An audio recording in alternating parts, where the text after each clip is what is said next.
सिर्फ 6 महीने बात है जब आप बिना महीनों इंतजार किए बुर्ज अल अरब में एक स्वीट बुक करने की सोच भी नहीं सकते थे। अटलांटिस द पाम अपने प्रीमियम विला के लिए हर रात $4,000 वसूल रहा था, और फिर भी वहां सारे कमरे बुक थे। पलाज़्ज़ो वर्साचे के 8 रेस्टोरेंट्स में इतनी भीड़ होती थी कि बिना बुकिंग वालों को दरवाजे से ही लौटा दिया जाता था। ये 3 रिजॉर्ट्स सिर्फ कामयाब नहीं थे, बल्कि वे दुनिया के लिए दुबई की विलासिता का असली चेहरा थे। लेकिन आज की हकीकत हैरान करने वाली है। 27 सालों में पहली बार बुर्ज अल अरब बंद है।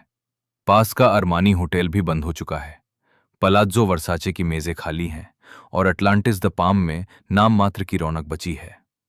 आज हम और आप इस सन्नाटे को देख रहे हैं, और सवाल अब ये नहीं है कि दुबई के इस आलीशान साम्राज्य में कुछ हो रहा है या नहीं। सवाल अब यह है कि आखिर क्या चल रहा है। इस कहानी की तह तक जाने से पहले आप हमारे इस इन्वेस्टिगेटिव वीडियो को लाइक और सब्सक्राइब जरूर कर लें, क्योंकि जो सच मैं आपको बताने जा रहा हूं वो सिर्फ इन 3 होटलों तक सीमित नहीं है। ये दुबई के इतिहास के सबसे बड़े और सुनियोजित पतन की खौफनाक दास्तान है। इसे समझने के लिए हमें इसके उदय को देखना होगा। साल 2008 में खुला अटलांटिस द पाम कृत्रिम द्वीप पाम जुमेरा के छोर पर बसा है। 1,500 से ज्यादा कमरों, 60,000 से अधिक समुद्री जीवों वाले एक्वेरियम और अंतरिक्ष से भी दिखने वाले वाटर पार्क के साथ इसे एक अलग ही दुनिया के रूप में डिजाइन किया गया था। वहीं दिसंबर 1999 में शुरू हुआ बुर्ज अल अरब अरब की खाड़ी में 321 मीटर ऊंचा खड़ा है, जिसके एक रात का किराया ही हजारों डॉलर से शुरू होता है।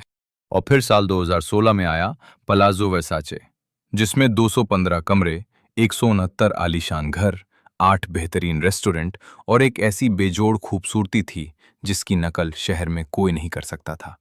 ये 3 अलग अलग दशक, 3 अलग डिजाइन और 3 अलग ओनरशिप मॉडल थे, लेकिन इन सभी का संदेश एक ही था कि दुबई दुनिया में विलासिता की राजधानी बन चुका था, और ये 3 रिजॉर्ट्स उसके ताज के सबसे अनमोल हीरे थे। लेकिन फिर एक ऐसा वक्त आया जब इन तीनों रिजॉर्ट्स की नींव हिल गई।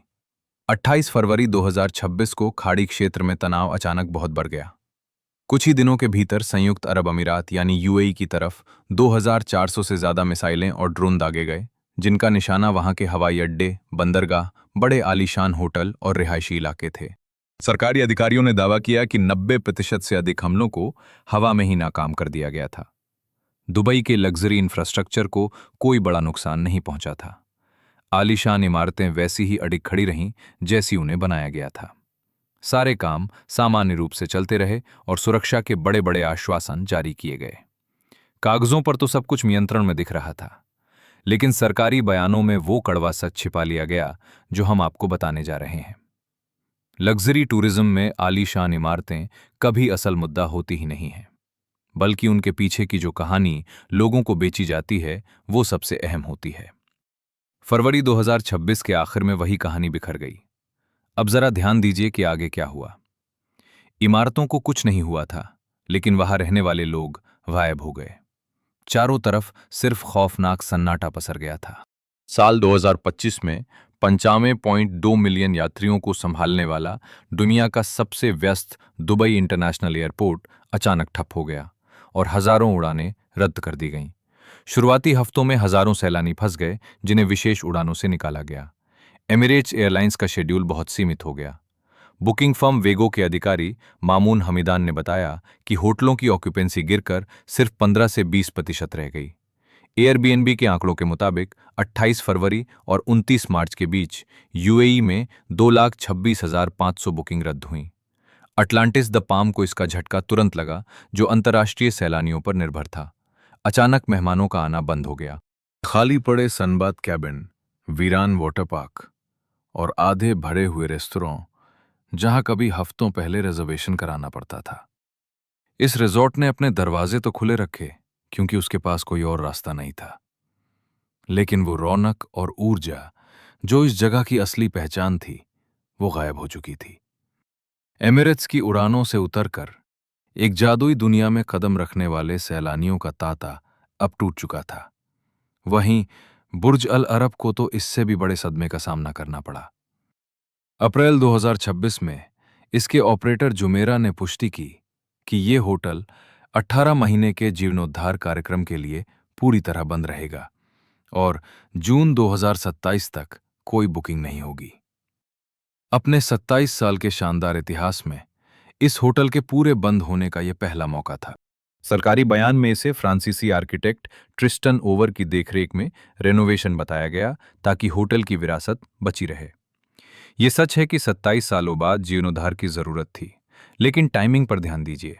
हर बड़ी सुविधा को बंद कर देना, चाहे वो मिशेलिन स्टार वाला अल मुंतहा रेस्टोरेंट हो, स्काई व्यू बार हो या हेलीपैड, और वो भी ठीक उस वक्त जब ऑक्यूपेंसी दहाई के आंकड़े से भी नीचे गिर चुकी थी, कोई इत्तेफाक नहीं था। खाली दिखने और बदनामी सहने से बेहतर था कि होटल को बंद रखा जाए। वहीं पलाज़्ज़ो वर्साचे में इसका असर एक बिल्कुल अलग रूप में दिखा। उसने बंद होने या रेनोवेशन की कोई घोषणा नहीं की, पर वहां की रौनक अचानक गायब हो गई। वही बेदाग संगमरमर के फर्श, वही मेडूसा मोज़ेक, लेकिन चलने वालों के कदमों की आहट गायब थी। जहां कभी बुकिंग मिलना नामुमकिन था, वहां अब आसानी से कमरे उपलब्ध थे। एक ऐसे रिजॉर्ट के लिए जिसकी पहचान ही उसकी विशिष्टता और अमीर अंतर्राष्ट्रीय मेहमानों से थी। सबसे बड़ा नुकसान कोई भौतिक टूट-फूट नहीं था, बल्कि सबसे दर्दनाक था उस होटल के भीतर खालीपन का धीरे-धीरे पसरना, जिसे कभी भी खाली नहीं दिखना चाहिए था। और यहीं पर यह कहानी सिर्फ 3 रिजॉर्ट्स की नहीं रह जाती, बल्कि एक बड़े सच में बदल जाती है। क्योंकि हम और आप जिस चीज के गवाह बन रहे हैं, वो दुबई के लग्जरी मॉडल की बुनियादी कमजोरी है। सालों से दुबई सिर्फ कमरे नहीं बेच रहा था, बल्कि वो बाहरी दुनिया की अनिश्चितताओं से पूरी सुरक्षा और बेफिक्री का एहसास बेच रहा था। एक ऐसा वादा कि आप इस शहर में कदम रखते ही एक पूरी तरह से नियंत्रित माहौल में आ जाएंगे, जहां बाहरी दुनिया और इस पूरे क्षेत्र की अनिश्चितताओं का आप पर कोई असर नहीं होगा। यही उनका असली उत्पाद था, न तो 5 स्टार सर्विस और ना ही सोने की नक्काशी वाले इंटीरियर, बल्कि खुद को सुरक्षित महसूस करने का वो एहसास ही असली चीज थी। और जब आप निश्चिंतता बेचते हैं, तो आप अनिश्चितता का जोखिम बिल्कुल नहीं उठा सकते। अब जरा सोचिए कि दांव पर कितना कुछ लगा था। ऑक्सफोर्ड इकोनॉमिक्स के टूरिज्म इकोनॉमिक्स का अनुमान है कि 2026 में मध्य पूर्व में 23 मिलियन से 38 मिलियन तक कम यात्री आ सकते हैं, जिससे 34 से 56 बिलियन डॉलर का नुकसान हो सकता है। दुबई सरकार ने भी इस संकट को भांपते हुए व्यवसायों और पर्यटन को बचाने के लिए 272.26 मिलियन डॉलर की मदद की घोषणा की। पूरे शहर में रेस्टोरेंट्स की कमाई खत्म हो गई। ताशास हॉस्पिटैलिटी ग्रुप की नताशा सिडेरिस, जिनके 14 आउटलेट्स और 1000 कर्मचारी हैं, ने बताया कि उनकी कमाई 50% से ज़्यादा गिर गई। उन्हें स्टाफ की नौकरी बचाने के लिए वेतन में 30% की कटौती करनी पड़ी। ये अब केवल मंदी नहीं थी, बल्कि पूरी पर्यटन अर्थव्यवस्था अपनी सांसें थामे खड़ी थी। और ये 3 बड़े रिसॉर्ट्स अकेले नहीं थे। बुर्ज अल अरब के साथ बुर्ज खलीफा के भीतर स्थित अरमानी होटल भी 1 अप्रैल से बंद हो गया। सेंट रेजीज ऑन द पाम भी बंद हुआ और पार्क हयात दुबई को 1 मई से बंद करने की योजना बनाई गई। कुछ ही हफ्तों के भीतर शहर की 5 सबसे आलीशान संपत्तियां अचानक बंद घोषित कर दी गईं। दिखावे के लिए तो इन्हें रेनोवेशन कहा जा रहा है, लेकिन हकीकत में ये पूरा उद्योग खुद को थोड़ा और वक्त देने की कोशिश कर रहा है। पर इस पूरी कहानी का सबसे बड़ा सच अब सामने आता है, जिसे दुबई को बहुत ध्यान से समझने की जरूरत है। ऑस्ट्रेलिया का मूल पलाज़ो वर्साचे गोल्ड कोस्ट, जिसने दुबई के इस होटल को प्रेरित किया था, उसने सालों की बादशाहत के बाद आखिरकार वर्साचे के साथ अपना ब्रांड समझौता खत्म कर दिया।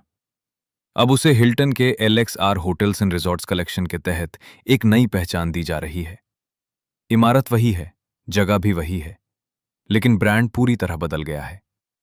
यह हमें एक बहुत जरूरी सबक सिखाता है कि लग्जरी टूरिज्म में कोई भी ब्रांड हमेशा के लिए नहीं होता। वो समय के साथ बदलता है, और जब लोगों का नजरिया बदलता है तो सब कुछ बदल जाता है। तो क्या इसका यह मतलब है कि ये तीनों दिग्गज रिजॉर्ट्स अब खत्म हो चुके हैं? बिल्कुल नहीं, और हमें व्यावहारिक होकर सोचना होगा। बुर्ज अल अरब 2027 के आखिर में एक नए रूप में फिर से खुलेगा। अटलांटिस द पाम भी उड़ानों के सामान्य होने पर अपने मेहमानों को वापस हासिल कर लेगा। पेलाज़ो वर्सिस में भी धीरे धीरे लोग लौटने लगेंगे। दुबई ने इतिहास में कई बार साबित किया है कि वो मंदी, महामारी और तमाम वित्तीय संकटों से उबरने की ताकत रखता है। अतिविलासिता की मांग दुनिया से कभी खत्म नहीं होती। ये बस कुछ समय के लिए ठहरती है और फिर नए रूप में लौट आती है। लेकिन इस बार का संकट केवल दरवाजे खोलने से हल नहीं होगा। इस बार असली चुनौती उस टूटे हुए भरोसे और उस पुरानी कहानी को फिर से गढ़ने की है। क्योंकि जब किसी शहर के 3 सबसे प्रसिद्ध होटल एक साथ वीरान हो जाते हैं, तो वो सन्नाटा इंटरनेट के सर्च रिजल्ट्स और लोगों के ज़हन में हमेशा के लिए दर्ज हो जाता है। महीनों बाद भी ये सवाल दबी जुबान की चर्चाओं में आ ही जाता है। आज जब कोई अमीर मुसाफिर दुबई के मुकाबले बाली, कियोतो, साउथ ऑफ फ्रांस या इटली के बुटीक रिसॉर्ट्स को तोलता है, तो गणित बदल चुका होता है। एक पत्रकार के तौर पर मैंने देखा है कि अब रईस सैलानी सिर्फ इमारतों की ऊंचाई से प्रभावित नहीं होते। वे गहरे सवाल पूछ रहे हैं, इस जगह का वजूद क्या है? यहां से जाने के बाद मेरे जहन में क्या बजट सा? यहीं से असली जांच शुरू होती है। सवाल ये नहीं है कि अटलांटिस बुर्ज अल अरब और पैलाजो वर्से बचेंगे या नहीं। वे जरूर बचेंगे। असली डर ये है कि जिस नए दुबई में वे दोबारा कदम रखेंगे, क्या वो शहर कभी अपने उस पुराने गौरव को वापस पा सकेगा जिसके लिए इन्हें बनाया गया था। जब ये तीनों महाप्रतीक एक साथ थम गए, तो इनका पुराना वजूद हमेशा के लिए बदल गया। तो अब मैं इस जांच का अगला सिरा आपके हाथों में सौंपता हूं। आप और मैं इस पर्दे के पीछे के सच को समझने की कोशिश कर रहे हैं। तो मुझे बताइए कि दुबई के इन 3 सबसे बड़े आलीशान ठिकानों, अटलांटिस बुर्ज, अल अरब और पैलाजो वर्से में से कौन सा रिसॉर्ट सबसे पहले इस संकट से उबरने में कामयाब होगा? क्या आप आज के इस अनिश्चित दौर में इनमें से किसी भी जगह पर मोटी रकम खर्च करके रुकना पसंद करेंगे? अपने विचार नीचे कमेंट बॉक्स में जरूर साझा करें। अगर आप बिना किसी दिखावे के इस तरह के गहरे, बेबाक और बारीक विश्लेषण को लगातार देखना चाहते हैं, तो आप जानते हैं कि आपको क्या करना है। इस चैनल को अभी सब्सक्राइब करें, क्योंकि हमारी ये खोजी पड़ताल तो बस अभी शुरू हुई है और आगे कई चौंकाने वाले राज खुलने वाले हैं।